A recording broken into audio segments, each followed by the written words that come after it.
The countdown is on. The first of two presidential debates is going to begin in less than an hour. Tonight, former Governor John Hickenlooper and Senator Michael Bennet, they are studying, scoping out the competition, how the debate works in real time. They're both on tomorrow night alongside other frontrunners. Politics guy Marshall Zellinger is in Miami and has talked with both Colorado candidates about not being the first on stage. Hey, Marshall. Hi, Anusha. They've been practicing for this moment for a while, like their coaches waiting for their next away game opponent. They'll have some more practice time tonight because they're not among the first 10 candidates that will take the stage inside this performance hall here. We're not allowed inside there. There is plenty of security, just like in 2008 with the DNC, plenty of fencing that keeps the general public out. You've got police on horseback already. The protesters are kept farther away. So unlike 2016 in Denver, when Senator Michael Bennet debated then challenger Darrell Glenn, they won't be able to bang on the building to try to cause a disruption. Before they take the stage tomorrow, I was able to ask both Hickenlooper and Bennet what makes them nervous about this moment. It doesn't make me nervous. I mean, they're humans, they're people. And the bottom line is that 10, well, actually they're 20 because it's 2 nights of debate, but 20 normal, everyday human beings are all competing to be something that's, you know, that's bigger than anybody really thinks a person can be, right? To be president of the United States. But they're just people. I'm not in any way nervous or anxious. At least I don't feel that way now. Maybe when all the bright lights are on, I don't know. On the plane down here, I started to feel that kind of nervous energy that's a productive nervous energy when you're doing something like this. It's the unpredictable nature of it. It's knowing you've got 10 people who are all trying to get their voice out to the American people, and you just don't know how that's going to go, but it makes it exciting as well.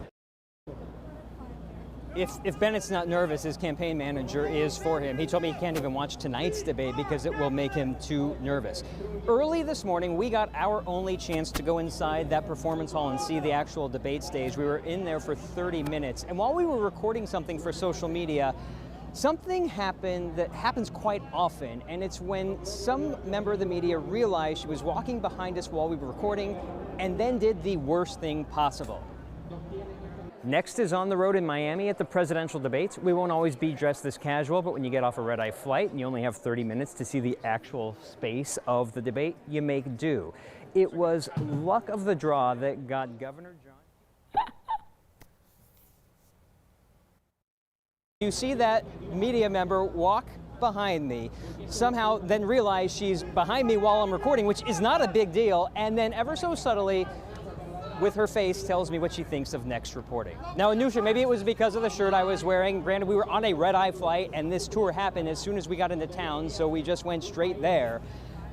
But come on, I did not deserve that kind of look. And you're walking in the background. Just keep walking. No, you Be did casual. it, Marshall. No, I call it the Sasquatch when you catch yourself in the back of a shot and you just drop down, just like that, and realize and make it all the worse. Maybe it was the next shirt. I don't know, Marshall. And we're drawing more attention to it now. If she wouldn't have made that face, we wouldn't draw We wouldn't even be attention to talking about it. it. Here we are, just like, hey, look. Yeah. All right, well, thank you. You've had a long day. We appreciate all your hard work. Thanks, Marshall.